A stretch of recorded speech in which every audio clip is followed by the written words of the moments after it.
அன்பான அரசு ஊழியர்களுக்கு வணக்கம். உங்க நல்ல மனசுக்கு நல்லதே நடக்கும். இந்த எக்ஸாம்ல நீங்க கண்டிப்பா பாஸ். இந்த வீடியோவுல டெஸ்ட் கோடு வந்து 110. அது எப்படி ஈஸியா பாஸ் பண்றது அப்படிங்கிறத பத்தி இம்பார்ட்டன்ட் டிப்ஸ் சொல்றோம். இது பார்ட் 1 வீடியோ. இது account test for public works department officers and subordinate குடுத்துருப்பாங்க. ஆனா மத்த எல்லா டிபார்ட்மெண்ட்லயும் சேர்த்து இத எழுதுறாங்க. இதுவரை கடவுளுடைய கருணையால் 10,000 மாணவர்களுக்கு மேல நல்ல வழி காட்டியிருக்கோம். இப்போ உங்களுக்கும் நாங்க நல்ல வழி காட்ட நினைக்கிறோம். இந்த 36 வருஷ அனுபவத்துல என்னிடம் பிடித்த மாணவர்கள் எல்லா துறைகளிலுமே இருக்காங்க. அவங்க குடுக்குற டிப்ஸு, கைடு அத வச்சு தான் இந்த வீடியோ எல்லாமே நாங்க போடுறோம். அதனால இந்த புகழ் எல்லாமே என்னுடைய முன்னாள் மாணவர்களுக்கு தான் போய் சேரும். இப்ப நம்ம 110 டெஸ்ட் கூட எப்படி ஈஸியா பாஸ் பண்ணலாங்கிறத பார்க்கலாம் வாங்க. இந்த டெஸ்ட்டுங்கிறது முதல்ல சிபிடின்னு சொல்லுவோம். கம்ப்யூட்டர் பேஸ்டு டெஸ்ட் தான். கம்ப்யூட்டர் வந்து ஒன் வேர்ட் அப்படியே டிக் அடிக்கிற வேலை தான். அப்ஜெக்டிவ் டைப் தான் இருக்கும். நம்மளுக்கு வந்து மொத்தம் 5 ஆன்சர் இருக்கும். 5ல் ஏதாவது ஒன்று வந்து நம்ம டிக் அடிக்கணும். 2.5 மணி நேரம் எக்ஸாமு. 100 கொஷின் இருக்கும். 45 கொஷின் நம்ம கரெக்டாக அடிச்சிட்டோம்னா 45 மார்க் வந்துடும். ஈஸியாக பாஸ். நீங்கள் கண்டிப்பாக இதில் பாஸ். அதில் எந்த சந்தேகமும் இல்லை. பொதுவாக இந்த நம்ம 110க்கு வந்து டிஎன்பிஎஸ்சியில் வந்து நம்ம கொடுத்துருக்கிற சிலபஸ் வந்து மொத்தம் 9 வகையான புக்ஸ் நம்ம எடுத்துக்கிட்டு போகலாம். இதில் நம்மளுக்கு இதில் எல்லா புக்ஸும் இருக்குது பாருங்கள். இது எல்லாமே வந்து இங்கிலீஷ் மீடியத்தில் தான் வந்து நம்ம டவுன்லோட் பண்ணியோ அது புக்காக இருந்தாலும் வாங்கி எடுத்துகிட்டு போகணும். கைடு அலோடு கிடையாது. இந்த 9 புக்குமே படிக்கணுங்கிற அவசியம் இல்லை. இம்பார்ட்டண்ட்டாக இருக்கிறத மட்டும் படித்தா போதுமானது. இல்லை ரொம்ப இம்பார்ட்டண்ட்டாக இருக்கிறது வந்து இந்த டென்டர் ஆக்ட் தான். இந்த டென்டர் ஆக்டில் குறைந்தபட்சம் 20லிருந்து 25 கேள்வி வரைக்கும் வர்றதுக்கு வாய்ப்பு பொதுவாக இருக்குது. அதுக்கடுத்து இந்த பப்ளிக் ஒர்க்ஸ் டிபார்ட்மெண்ட்டு இன்ஜினியர்ஸுடைய டைப்பு பற்றி இருக்கும். அதுக்கடுத்து வந்து அந்த உள்கட்டமைப்பு அதை பற்றி இருக்கும். அதுக்கடுத்து வந்து சாதாரண கவர்மெண்ட் சர்வெண்ட்டுக்கு என்ன பண்ணணுமோ அந்த மாதிரி ரூல்ஸ்லாம் இருக்கும். இதில் நீங்கள் அந்த டெண்டருங்கிறத பற்றி நம்ம தெளிவாக படிச்சிட்டிங்கனாலே போதுமானது. நான் ஏற்கனவே ஒரு வீடியோ போட்டிருக்கோம் டெண்டர் சத்தை பற்றி. இது ரொம்ப பேசிக்கான வீடியோ. அந்த வீடியோட லிங்க் இதில் இணைச்சிருக்கேன். கண்டிப்பாக குறைஞ்சது 25 மார்க்காவது இதிலேருந்து தான் கேட்பாங்க. பாஸ் மார்க்கில் கிட்டத்தட்ட பாதி மார்க் இதுலேயே நம்மளுக்கு வந்துடும். ஆனால் அந்த வீடியோ ஒரு முறை பார்த்துருங்க. டெண்டருங்கிறத ஒரே வரியில் சொல்லிடலாம் உங்களுக்கு. யார் வந்து பையரோ அவங்க தான் வந்து ரெக்வஸ்ட் கொடுப்பாங்க. யார் சப்ளையரோ அவங்க தான் வந்து ரெஸ்பான்ஸ் பண்ணுவாங்க. கடைசியில் 2 பேருமே சேர்ந்து அந்த பணியை வந்து கரெக்டாக செஞ்சு முடிச்சுருவாங்க. இதுதான் டெண்டருடைய அடிப்படையான கான்செப்ட்டு. இதை பற்றி நம்ம தெளிவாக அதில் சொல்லியிருக்கோம். அந்த வீடியோ பார்த்துருங்க. இந்த டெண்டர்கள் சட்டத்தை பற்றி நீங்கள் பேசிக்காக நல்லா தெரிஞ்சுக்கணுன்னா இந்த புக்கு ரொம்ப நல்லாயிருக்கும். முனைவர் வந்து நம்மளுக்கு வந்து சாமிதிரி ஐயா எழுதின புக்கு வந்து ரொம்ப நல்லாயிருக்கும். வாய்ப்பு இருந்தால் அதை படித்து பாருங்கள். இல்லைனா இந்த வீடியோ பார்த்தாலே போதுமானது. இதுலேருந்து 20 to 25 மார்க் எடுத்துட்டோம். இதுக்கு அடுத்து வந்து நம்மளுக்கு அந்த பிடபிள்யூடியிலேருந்து பப்ளிக் ஒர்க்ஸ் டிபார்ட்மெண்ட் கோட்லேருந்து நம்மளுக்கு கொஞ்சம் கேள்வி கேட்பாங்க நம்மளுக்காங்க. இதில் குறைஞ்சது 10 to 15 கேள்வி இதில் கேட்பாங்க. இதில் பொதுவாக எந்த துறையாக இருந்தாலும் இந்த இன்ஜினியரிங் ஸ்டெப்ஸு ஒரு 90 to 95% இப்படி இந்த மெத்தடில் தான் இருக்கும். ஃபஸ்ட்டு வந்து அசிஸ்டன்ட் இன்ஜினியர் இருப்பாங்க. நம்ம அதை ஏஇன்னு சொல்லுவோம். அவருக்கு மேலே வந்து அசிஸ்டன்ட் எக்ஸிக்யூட்டிவ் இன்ஜினியர் உதவி செயற்பொறியாளர் இருப்பாங்க. அவரை ஏஇன்னு சொல்லுவோம். அல்லது நம்ம நடைமுறையில் ஏஇ ஸ்கொயர்னு சொல்லுவோம். அவங்களுக்கு மேலே எக்ஸிக்யூட்டிவ் இன்ஜினியர், செயற்பொறியாளர், இஇ அல்லது இ ஸ்கொயர் அப்படின்னு நம்ம நடைமுறையில் கூப்பிடுவோம். அப்புறம் சூப்பரண்டிங் இன்ஜினியர் எஸ்சி இருப்பாங்க. அவருக்கு வந்து கண்காணிப்பு பொறியாளர்னு பேர். அதுக்கடுத்து வந்து தலைமை பொறியாளர் சீஃப் இன்ஜினியர் இருப்பாங்க. இதுதான் வந்து பொதுவாக வந்து அந்த படிநிலைன்னு நம்ம சொல்லுவோம் நம்மளுக்காங்க. இதில் நம்மளுக்கு அதிகப்படியான கேள்வி எது யாரை பற்றி வருது அப்படின்னா அந்த செயற்பொறியாளர் எக்ஸிக்யூட்டிவ் இன்ஜினியர் பற்றி தான் நிறைய வரும். அப்புறம் வந்து சூப்பரண்ட் இன்ஜினியரிங் பற்றி வரும். 2 தான் அதிகமாக வர்றது. இதில் வந்து பார்த்திங்க அப்படின்னா சின்ன சின்ன டிப்ஸ் நம்ம கொஞ்சம் எழுதி வச்சுக்கிட்டோம்னா ரொம்ப யூஸ்ஃபுல்லாக இருக்கும். முதல்ல இஇ அப்படி சொல்லக்கூடிய இ ஸ்கொயர்னால் இப்போ நம்ம ஏற்கனவே இப்போ சொல்லியிருக்கோம். எக்ஸிக்யூட்டிவ் இன்ஜினியர் செயற்பொறியாளர்னு அர்த்தம்.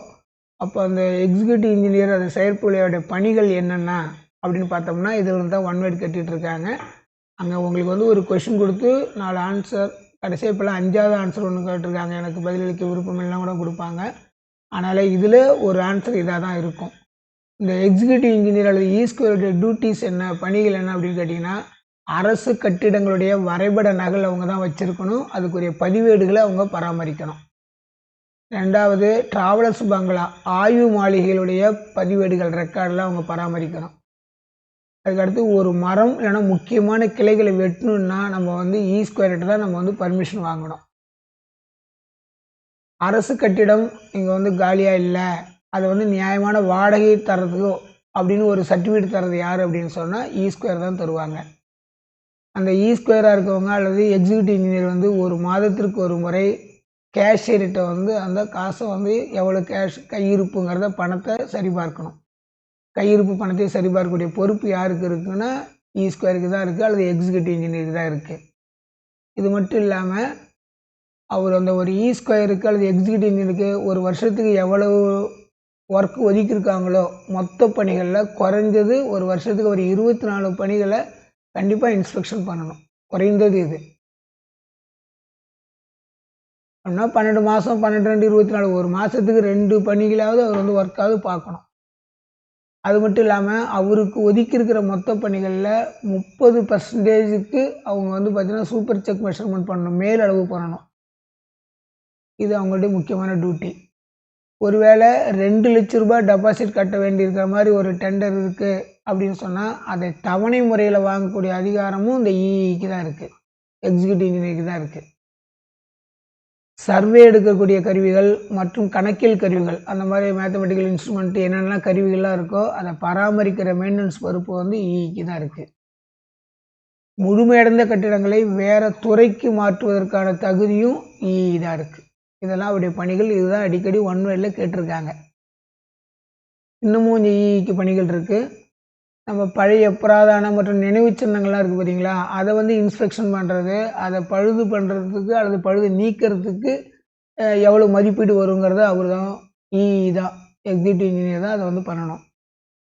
கட்டுமான அமைப்பு வேலைகளுக்கும் பாசனத்துடைய முதலீட்டிற்கும் இந்த டைம் லிமிட்டை வந்து எக்ஸ்டெண்ட் பண்ணலாம். அந்த அதிகாரமும் இஇக்கு இருக்குது, எக்ஸிக்யூட்டிவ் இன்ஜினியருக்கு இருக்குது. அது மட்டும் இல்லாமல் இந்த எக்ஸிக்யூட்டிவ் இன்ஜினியர் என்ன பண்ணால் மாதம் ஒப்புதல் மதிப்பீடுகளை யாருக்கு அனுப்பணும்னு கேட்பாங்க, சூப்பரிண்டென்டென்ட் இன்ஜினியருக்கு அனுப்பணும். ஏன்னா நம்மளுக்கு அந்த படிநிலைகளில் பார்த்தா தெரியும், நம்மளுக்காங்க இருக்காங்கன்னா இஇக்கு மேலே தான் சூப்பரிண்டென்டென்ட் இன்ஜினியர் இருக்காங்க, எஸ்சி இருக்காங்க. அவருக்கு மாதம் ரிப்போர்ட் கண்டிப்பாக கொடுத்துடணும். இந்த ஸ்கொயர் அல்லது எக்ஸிக்யூட்டிவ் இன்ஜினியர் அல்லது வந்து நம்மளுக்கு செயற்பொறியாளர் அப்படிங்கிறதுலேருந்து நிச்சயமாக நிறைய கேள்வி இதுதான் ஆன்சராக இருக்கும். அங்கே நீங்கள் அந்த இதில் கம்ப்யூட்டரில் பார்க்கும்போது நம்ம அந்த கொடுத்துருக்கிற டிப்ஸ் தான் ஆன்சராக இருக்கும். அதனால் நீங்கள் எளிமையாக அடிச்சிடலாம். ஒரு முறைக்கு 2 முறை அந்த வீடியோவை திருப்பி பார்த்தீங்கன்னா உங்களுக்கு புரியும். அதுக்கடுத்து எஸ்சி சூப்பரிண்டென்டென்ட் இன்ஜினியர்னு சொல்லுவோம். சூப்பரிண்டென்டென்ட் இன்ஜினியர் அப்படின்னா கண்காணிப்பு பொறியாளர் அப்படின்னு அர்த்தம் நம்மளுக்காங்க. அவருக்கு என்னென்னலாம் அதிகாரம் இருக்குது அப்படின்னா டெக்னிக்கல் சேங்ஷன் தொழில்நுட்ப ஒப்புதல், அந்த அதிகாரம் வந்து அவர் 1 கோடி ரூபாய் வரைக்கும் பண்ணலாம், அப் டு 1 கோடி. அவர் என்ன பண்ணலான்னா 3 மாதங்களுக்கு மிகாமல் கவர்மெண்ட்டுக்கு சொந்தமாக இருக்கக்கூடிய கருவிகள் தளவாடங்களை வந்து தனியாருக்கு வாடகைக்கு விடலாம். இதெல்லாம் எஸ்சி தான் பண்ணுவாங்க, சூப்பரிண்டென்டென்ட். மிக முக்கியமானது இது 2 தான் அடிக்கடி வந்து கேட்குறது. எம்புக்கு தொலைந்து போனால், எம்புக்குன்னு உங்களுக்கு தெரியும் மெஷர்மெண்ட் புக்கு, அந்த மெஷர்மெண்ட் புக்கு தொலைஞ்சிட்டு அதை சரி கட்டக்கூடிய அதிகாரம் யாருக்கு இருக்குன்னா எஸ்சிக்கு தான் இருக்குது, சூப்பரிண்டென்டென்ட் இன்ஜினியருக்கு தான் இருக்குது. அதேமாதிரி இந்த இதுவும் அடிக்கடி கேட்பாங்க. புகைப்பட செலவின தொகைக்கு ஒப்புதல் யாருக்கு கொடுக்கறது, ஃபோட்டோகிராஃபி சார்ஜஸ்னாலும் அவரும் சூப்பரிண்டென்டென்ட் இன்ஜினியர் தான். ரெண்டாவது ஒரு கட்டிடம் பழுதின் காரணமாக அங்கே வசிக்க முடியாதுன்னு சர்டிஃபிகேட் தர்றதும் சூப்பரிண்டென்டென்ட் இன்ஜினியர் தான். அதே சூப்பரிண்டென்டென்ட் இன்ஜினியர் வந்து 10 லட்சம் வரைக்கும் உள்ள பணிகளுக்கு அவரால் வந்து அனுமதி கொடுக்க முடியும். அவருடைய லிமிட் அது.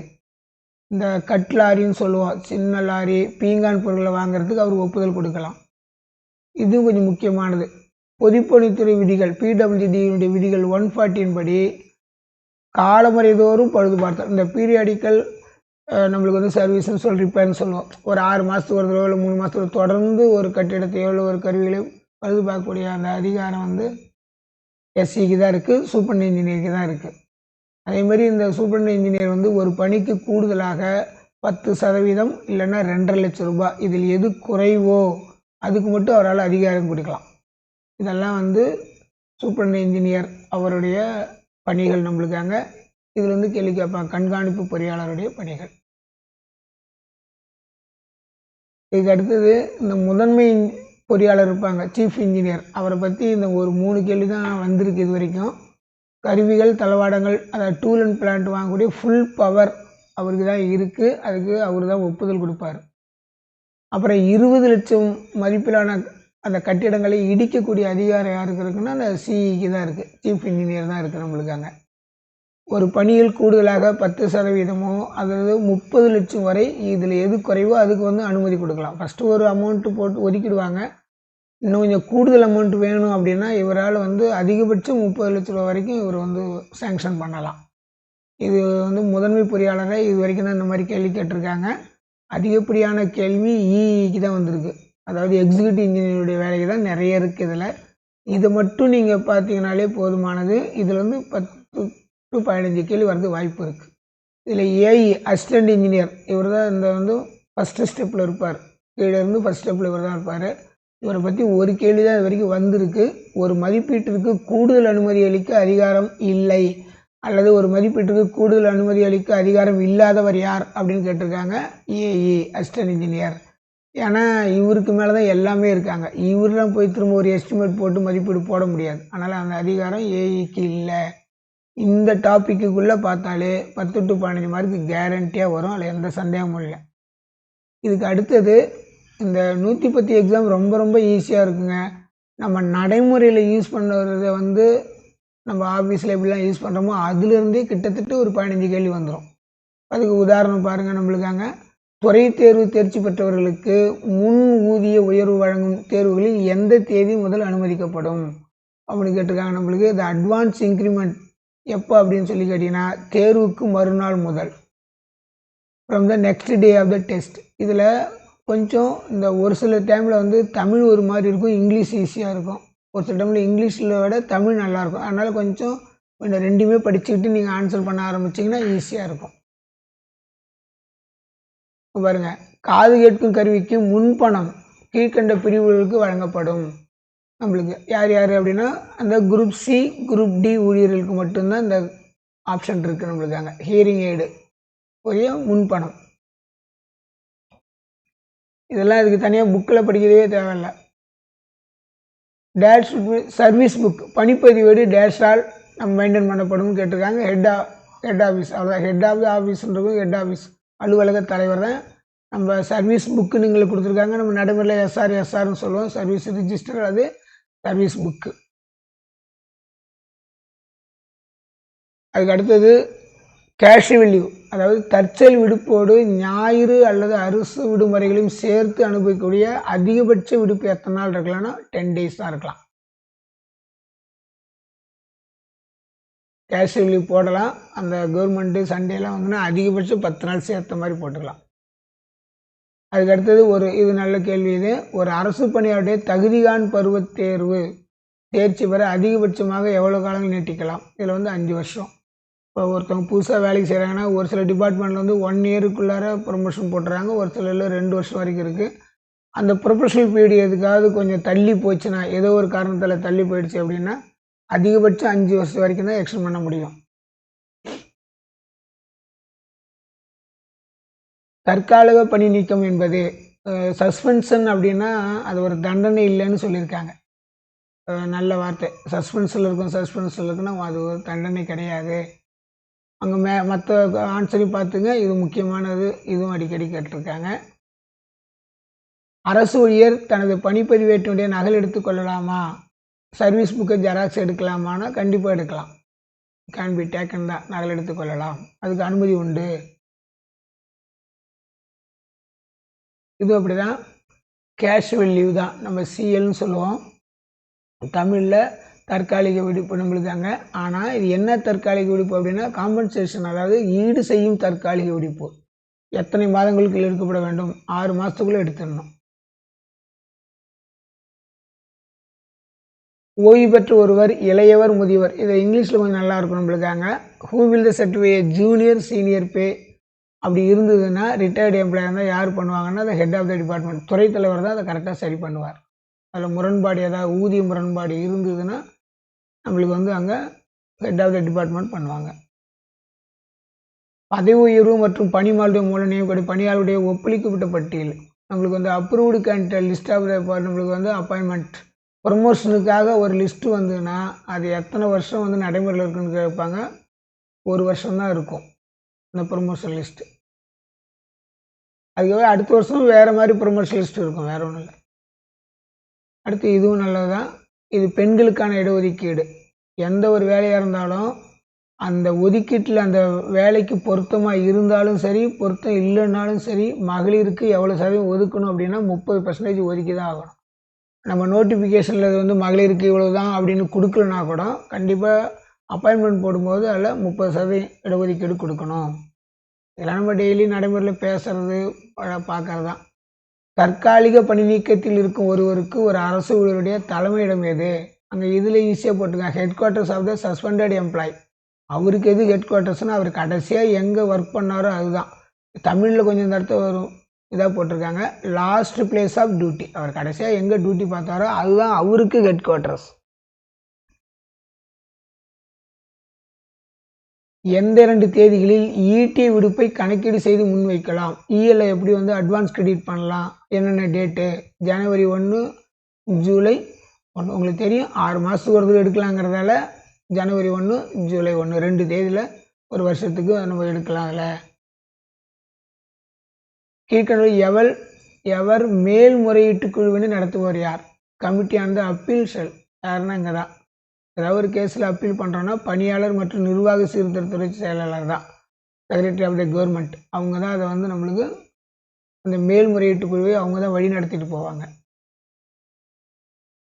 அதுக்கு அடுத்தது இது நல்ல கேள்வி தான். ஒரு தகுதிகான் பருவத்தில் இருக்கிறவங்க, ப்ரொஃபஷனல் ஃபீல்டில் இருக்கிறவங்களுக்கு ஈடி விடுப்பு இஎல் எப்படி எடுத்து வைக்காங்க அப்படின்னா 2 மாதத்துக்கு 2.5 நாள் இந்த மாதிரி கணக்கில் தான் இஎல் வந்து இருக்கும்.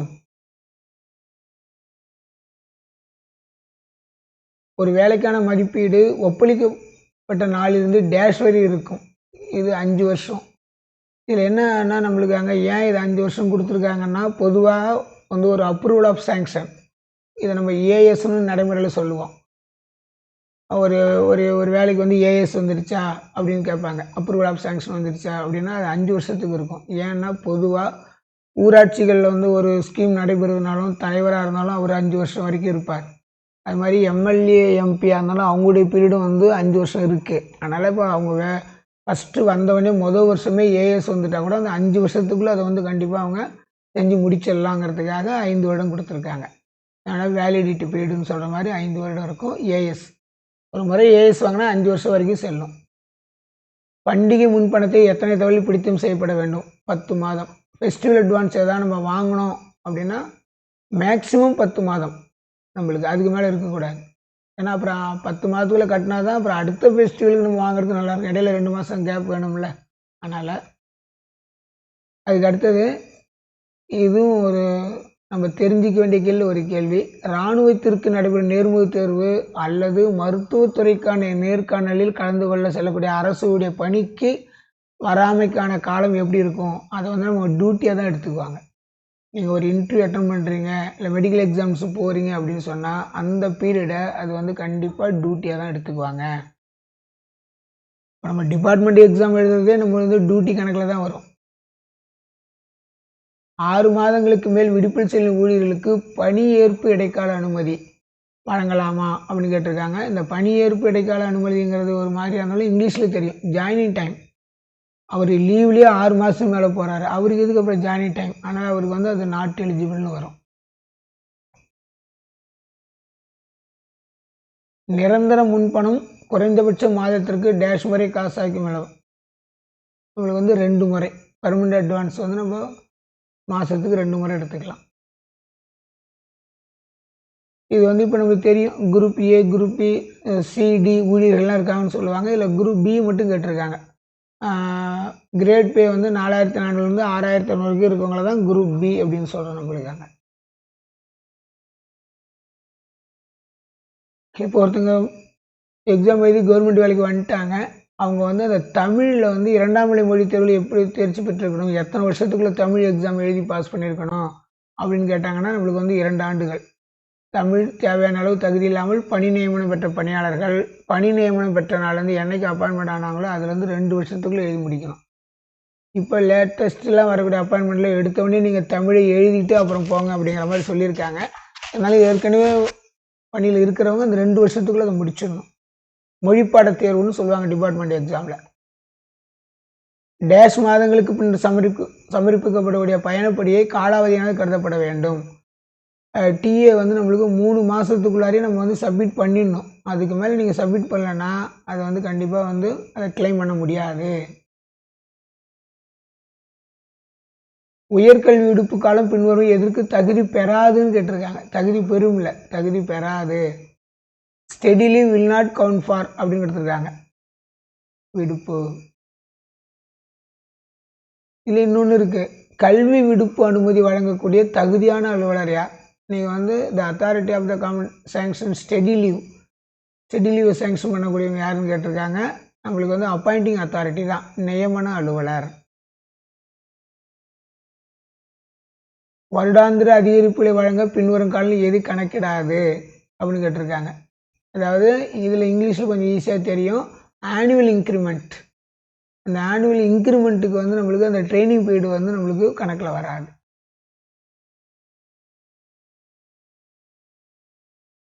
அரசு சேவையில் உள்ள 28 ஆண்டுகள் தகுதியான பணிக்காலம் முடித்த அரசு ஊழியர் விருப்பார்ந்த ஓய்வில், நம்மளுக்கு அங்கே வந்து பார்த்திங்கன்னா தெரியும், நம்மளுக்கு அங்கே வாலண்டரி ரிட்டைர்மெண்ட் சொல்லுவோம், அதில் வாலண்டரி சர்வீஸில் வந்து போகிறாங்கன்னா அவருக்கு எவ்வளோ கூடுதல் பணிக்காலம் தரலாம் அப்படின்னா 2 வருஷம் தரலாம்.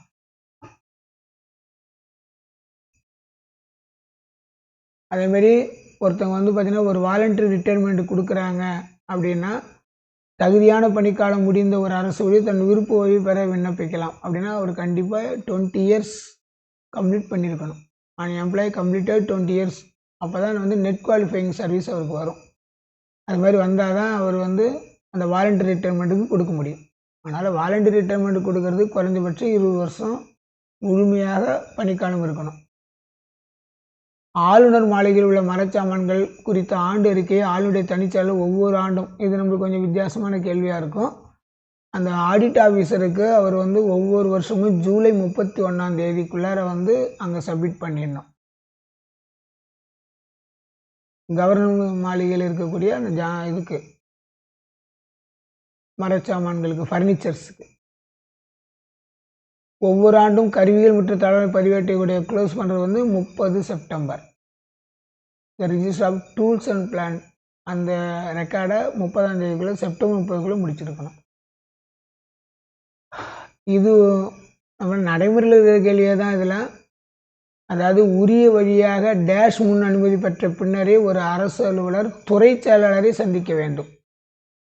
நீங்கள் வந்து செக்ரட்டரி கவர்மெண்ட்டில் போய் பார்க்கணும் அப்படின்னு நினச்சிங்கன்னா முதல்ல துறை தலைவர்கிட்ட நீங்கள் வந்து அனுமதி வாங்கணும். அவர்கிட்ட அனுமதி வாங்கிட்டு தான் நீங்கள் அங்கே போய் பார்க்க முடியும், ரெண்டாவது டிபார்ட்மெண்ட்டில். பணியிடை நீக்கத்தால் உள்ள அரசு ஊழியருக்கு வழங்கக்கூடிய படி என்ன? இந்த அலவன்ஸ் பெய்டு இந்த சஸ்பெண்டட் கவர்மெண்ட் சர்வெண்ட், அவங்க சஸ்பெண்ட் ஆகிட்டார்னா அவருக்கு என்ன? நம்மளுக்கு சாதாரணமாக தெரியும், பிழைப்பூதிய படி. அவர் சஸ்பெண்ட் ஆனாலும் அப்புறம் அவருக்குன்னு பிழைக்கிறதுக்குன்னு ஏதோ கொஞ்சம் காசு வேணும்ல, அந்த அலவன்ஸ்லாம், அதுக்கு பேர் வந்து பிழைப்பூதிய படின்னு சொல்லுவோம். தமிழ்நாடு அடிப்படை சேவையில் உள்ள 57 முடித்த அரசு ஊழியர் விருப்பார்ந்த ஓய்வில் சென்றால் அவருக்கு அதிகபட்சம் ஒரு கூடுதல் பணிக்காலம் எவ்வளோன்னா 3 வருஷம்.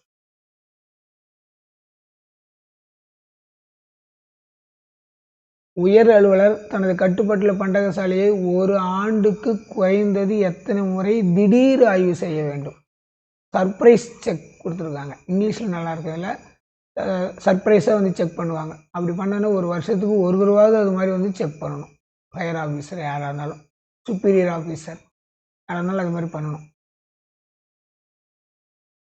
தற்காலிக முன்பணம் எந்த அக்கௌண்ட்டில் இருக்குதுன்னு கேட்குறேன். டெம்பரரி அட்வான்ஸஸ் அக்கௌண்டட் பொதுவாக அப்படின்னு நம்மளுக்காங்க PWA 3 அப்படிங்கிற அக்கௌண்ட்லேருந்து தான் நம்மளுக்கு வந்து அது அந்த டெம்பரரி அட்வான்ஸ் தராங்க. PWAனா பப்ளிக் ஒர்க்ஸ் அக்கௌண்ட் அப்படின்னு அர்த்தம். நம்மளுக்காங்க பப்ளிக் ஒர்க்ஸ் அக்கௌண்ட், அதில் 3வது அக்கௌண்ட்லேருந்து நம்மளுக்கு வந்து டெம்பரரி அட்வான்ஸ் தராங்க.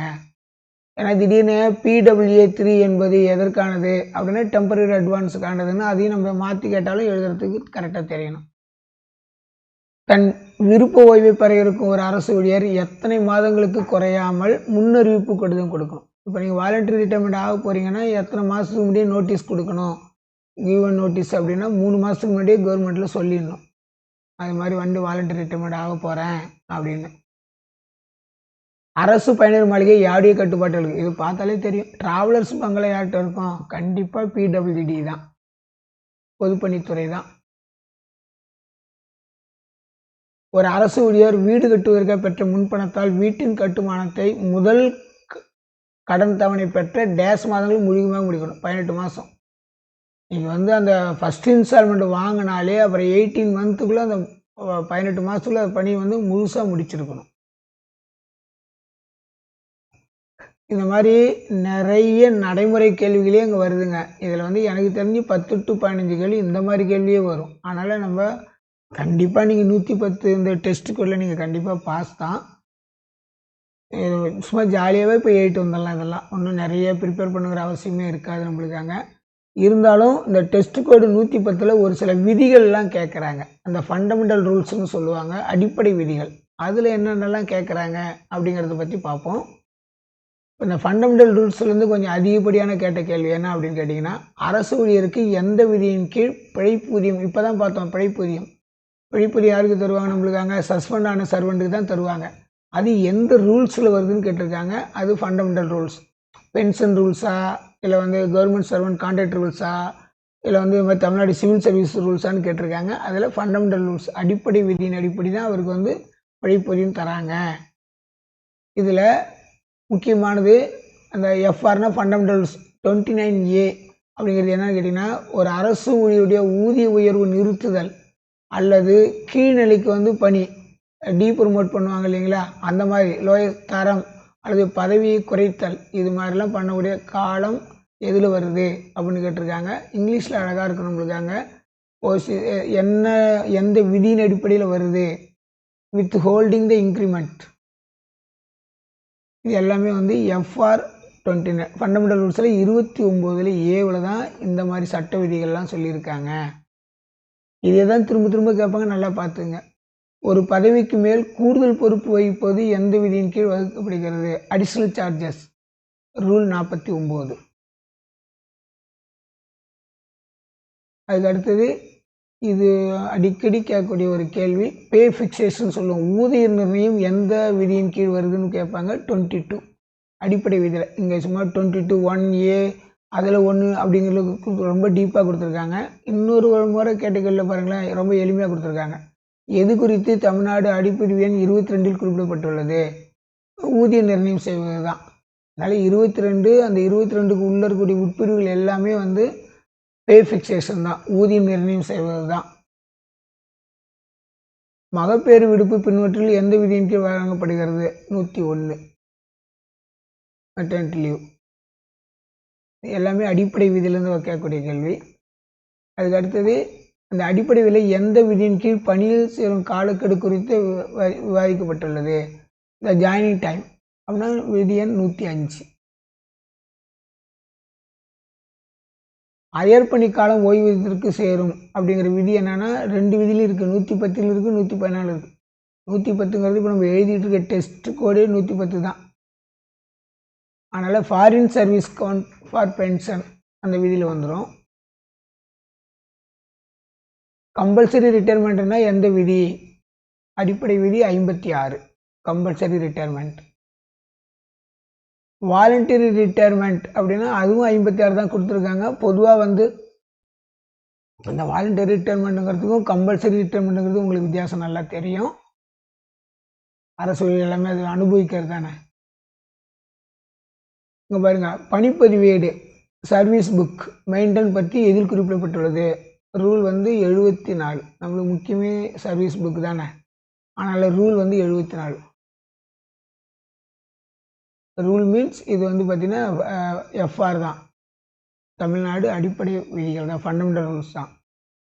Joining time is under the FR அப்படின்னு பார்த்தீங்கன்னா நம்மளுக்கு அங்கே வந்து பணியிட ஏற்பு காலம் அப்படிங்கும்போது எஃப்ஆரில் 9/10. இப்போது இதில் இங்கே வந்து பார்த்தீங்கன்னா joining time is dealt the fundamental ரூல்ஸ்னு ஒரு கேள்வியும், இங்கே பாருங்கள் joining time is refer under FR அப்படின்னா அப்போ என்னென்னா இந்த மாதிரி கொஸ்டின் வரும்போது இந்த உட்பிரிவுலேயும் ஒரு சில விதிகள் வந்து ஒரு 4-5 இடத்துல அதை பற்றி கொஞ்சம் கொஞ்சமாக தெளிவாக சொல்லியிருப்பாங்க. ஸோ இதுவும் அந்த ஜாயினிங் டைமில் தான் வரும். இந்த ஜாயினிங் டைம்னு சொல்லும்போது ஒரே ஒரு கேள்வி அடிக்கடி கேட்டே இருப்பாங்க. ஒரு அரசு ஊழியர் அதே அலுவலகத்தில் வேற ஒரு பணியில் அப்படியே சேர்றாரு, ப்ரொமோஷனில் போகிறாருன்னா அவருக்கு ஜாயினிங் டைம் இருக்கான்னு கேட்பாங்க. இல்லை, அவர் நாளைக்கு வந்து ஒரு நாள் கூட எடுத்துக்க முடியாது. அவர் அப்போவே இங்கே ரிசைன் பண்ணிட்டு அந்தாண்ட அப்படியே அடுத்ததில் ஜாயின் பண்ணிக்கணும். இதுவும் அடிக்கடி கேட்குறது தான். பணியிடை நீக்கத்தில் இருக்க அரசு ஊழியருக்கு அளிக்கக்கூடிய பிழைப்பூதியம் அளிக்கக்கூடிய தெளிவுரை FR 53 இருக்குது. இதுக்கு அடுத்து வந்து பார்த்திங்கன்னா இதில் வந்து ஒரே ஒரு பொதுப்பணித்துறை PWD லாவை பற்றி ஒன்று வந்திருக்கு திடீர்னு. எந்த விதியிலும் படி பயனற்ற மற்றும் பழுதான கருவிகள் அனைத்தும் பொது ஏலம் மூலம் உரிய அலுவலர்கள் ஒப்புதல் பெற்ற பிறகே விற்பனை செய்யப்பட வேண்டும் அப்படின்னா நம்மளுக்கு அங்கே அந்த PWD விதியில் வந்து பார்த்திங்கன்னா உங்களுக்கு 334.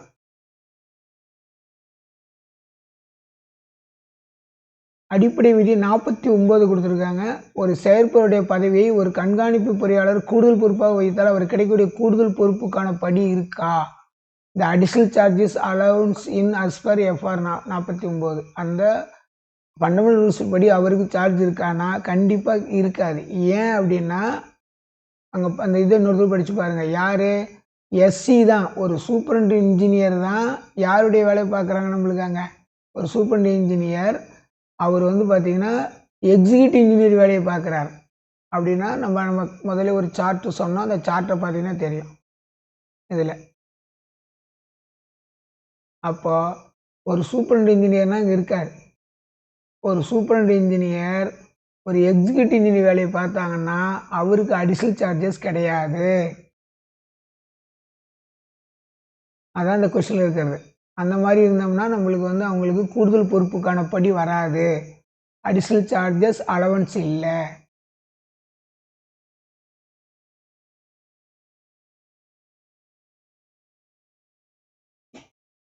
அன்பான அரசு ஊழியர்களே, இந்த டெஸ்ட் கோடு 110ங்கிறது ரொம்ப ரொம்ப ஈஸியானது ஒன்று. முதல் சொன்ன மாதிரி அந்த 9 தலைப்பை விட முக்கியமாக அந்த இப்போ இது வரைக்கும் சொன்ன எல்லா தலைப்பையும் அந்த 10th தனி வீடியோவாக இருக்குது, அதை பார்த்துருங்க. அதுவும் இப்போ இதுக்கு சொன்ன வீடியோ, இந்த ஒரு வீடியோவே பொதுவாக போதுமானது.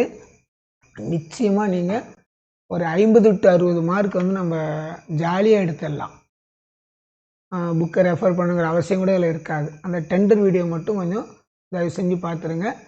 கடவுளுடைய கருணையால் நீங்கள் கண்டிப்பாக இந்த முறை பாஸு. உங்களுக்கு இந்த மாதிரி ஏதாவது சந்தேகம் ஏதாவது இருந்ததுன்னா, இல்லை வேறு ஏதாவது சம்மந்தப்பட்ட வீடியோ போடணும், இல்லை மெட்டீரியல் ஏதாவது வேணும், புக்ஸ் வேணும்னா இந்த நம்பருக்கு 9655965594 இந்த நம்பருக்கு நீங்கள் தயவு செஞ்சு கால் பண்ணாதீங்க, SMS அனுப்பாதீங்க. வாட்ஸ்அப்பில் பேசி அனுப்புங்க. எங்களால் முடிஞ்ச அளவுக்கு சீக்கிரமாக உங்களுக்கு தேவையான அனைத்து உதவிகளையும் செய்கிறோம்.